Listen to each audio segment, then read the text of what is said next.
Hi and welcome everyone to our 65th episode of The Little Inside. Happy New Year, it's 2018 and surprisingly I'm still Toby. And this week we're going to talk a little bit about a new day's resolution. So let's get started right after the intro.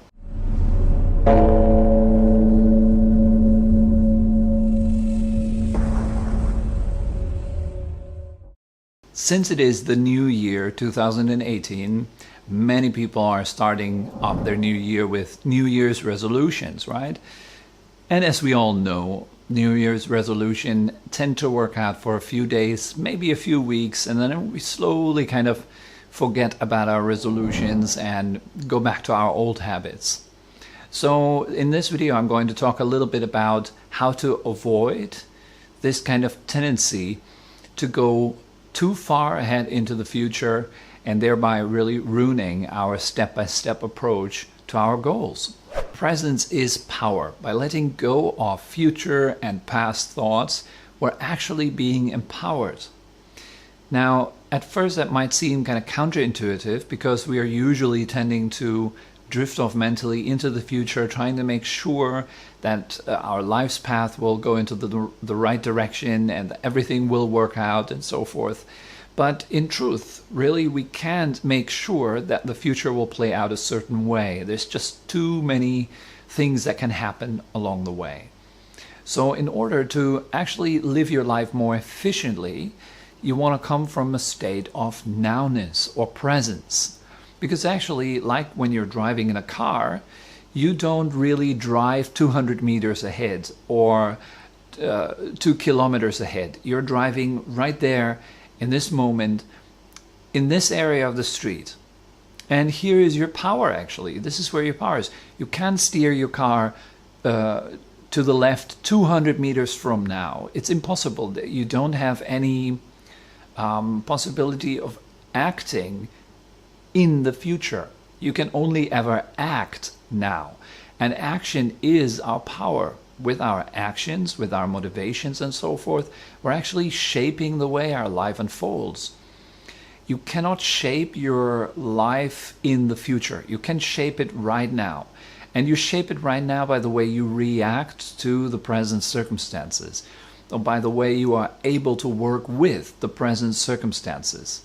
And as long as our mind is drifting off into the future or the past, we're basically unavailable. So we're basically left with no power to change our lives for the better. So during this time of the year, in the beginning of a new year, people usually set themselves like big goals. I want to lose 20 kilos. In my case, that wouldn't probably be too much of a good idea. But you get what I'm saying, right? So we are setting ourselves a huge goal. Like from now on, I will never ever wake up later than 7 a.m. I did that one time. I actually tried to wake up every day at 4 a.m. It was during a time where I thought that I must absolutely be the most hardcore meditator in the village. So I thought, okay, I need to get up at 4 a.m. every morning, and without any break, I should do this for the rest of my life, just only 4 a.m. every morning. And guess what? Of course I failed. These kind of big goals, these big ambitions, they're designed to fail if you're not approaching them properly. So for example, how to do that, for example, to approach a big goal properly. You want to approach it day by day. So what is it that I can do today to get closer to my goal? And within that kind of little time frame, you might work with a day or a week maybe. You can accomplish actually something. It's more realistic than thinking for the rest of this year I will never ever drink milk again or something like that, right? You want to be short in your goals, like having many micro goals actually that you can fulfill each week is way more rewarding than trying to reach up to this huge, tremendous goal of doing 100 days off or whatever, 100-day challenge or a year challenge or something. It's too big. It's just simply too big. And there's nothing wrong with trying to accomplish something over the period of a year. But if our mind is constantly dwelling in this year-long period of practice or whatever it is that you're doing or trying to accomplish, then you're never really inside of your power, which is right now.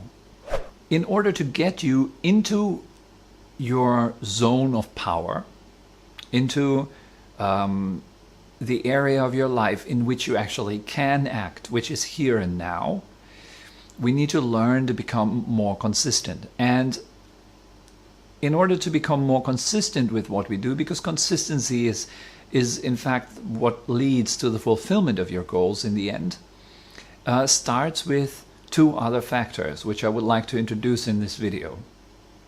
Before you set out and to accomplish anything, big or small goals, you need to know what you want.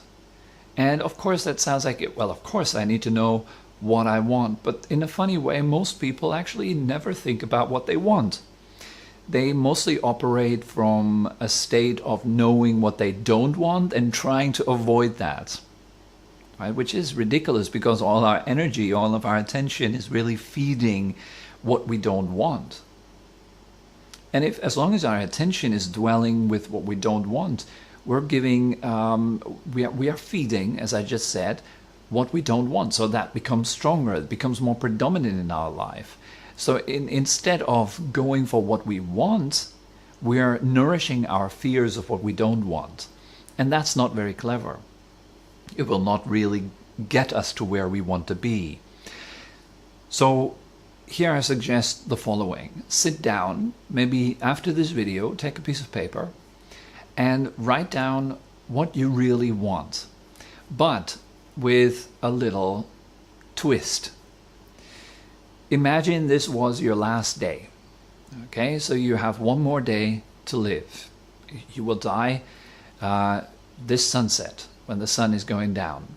And in case you're watching this video at nighttime, then you are going to die this night. So you have maximum a few hours left. So what would it be now? What's really important for you in your life? Write that down first. This is what is adding purpose to your goals. Otherwise, we just do kind of things like, I need a six-pack, I need better abs, I need better pecs, I need to eat more healthy food, I need to lose weight, I need to have better relationships and all that kind of stuff, but it really lacks a fundamental purpose. And for most people, this fundamental and powerful purpose arises when they reflect on death, or when they're even confronted with death. Then they usually become very clear on what made their life fulfilling and beautiful. As long as we're kind of leaving death out of the picture, our life will never reach a stage of true deep fulfillment. So this is really important. Reflect on death and make that list. What is it that I really want, both for myself and others? Write it down. Now, when you have written down what you really want on the deepest level, then try to translate that into possible actions that you can take right now. What kind of actions could you take in the next few hours that are in alignment with the goals that you've just set for yourself, with the things that would make your life much more fulfilling or beautiful? From there, you can then gradually develop longer term goals. Like, let's say in the next week, I would like to do 10 push-ups every day. And why would I like to do them? And now you're coming back to the previous purpose. I'd like to do them to be more kind to my body. I would like to cultivate health or flexibility. I would like to have better relationships. Now you can come in with all these, I call them secondary goals, because these are not really things that lead to fulfillment. Establishing external happiness or pleasures, good relationships, better health, and so forth is not what leads to true fulfillment. What leads to true fulfillment, as I said before, you will notice much more easily when you contemplate death. When you contemplate, what would it be that I would feel really, really good about if this was my last day or my last few hours? So always make sure that this comes first. And for most people, you will notice it's all about kindness. It's all about what you have given into this world. It's not so much about what you got out of your life. Well, I was a major consumer. I consumed my wife. I consumed movies. I consumed food. I consumed health products. I consumed this. I consumed that. That's not really what makes you fulfilled. This is just making your life crowded. But what makes you fulfilled is much more what you have to give. It's the light that you share with others. It's the wisdom that you share with others. Very, very powerful powerful thing to share with others also is attention, paying attention to others, actually listening to what they have to say, actually spending time with them quietly and so forth. This is what will make you feel more fully connected to other beings. It will feel much better to be alive when we're cultivating these kind of things. So make sure that you integrate that into your list. Things like kindness, compassion, all these very powerful fundamental forces of a human life. What makes a human magnificent, like the people that we remember from past times. Why were they significant? Because they contributed to society in such enormous, beautiful, good ways. And of course, I'm not talking about the people who did horrendous, terrific acts of crime and all these kind of bad things. But I'm talking about those people that leave us in awe, that leave us feel inspired. You can be such a person, actually. And everything you do can lead to you becoming such a person, which is a wonderful person to spend time with for other people. And that will lead to a more fulfilling life. And all that kind of has to be worked out in small steps. And you want to see, what is it that I can do today to reach my weekly goals, to reach my monthly goals? What can I do this week? What can I do today? And then take it really, really in small steps. Instead of saying I want to meditate 20 minutes every day for 6 months or something, say I want to meditate 20 minutes today. And then the next day you do the same, and then you do the same. And if there's one day where you're not able to meditate for 20 minutes, just continue the next day. It's really important to kind of bring in more and more consistency into your own practice. This will grow slowly. It will not come suddenly, right? That's something to be cultivated and developed.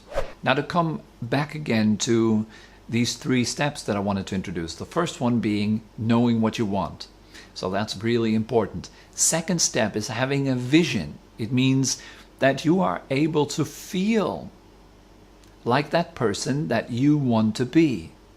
Rather than constantly feeling a distance between you and your goal, between yourself and your goal, you want to learn to feel as if you were already there.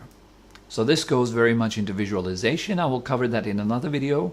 But for now, this is really, really important to learn that you want to feel like that person that you want to be. And the mind is such a magical and beautiful thing. It actually allows you to feel like you want to feel. So rather than asking yourself the question, what is it that I want to get out of life? Ask yourself, would you really like to feel? And then use the creativity of your mind to visualize and feel what you truly want to feel. In the beginning, it takes practice, but the more and more you do it, the better you'll get at it. And finally, the last point is, of course, consistency. I don't need to talk much about consistency.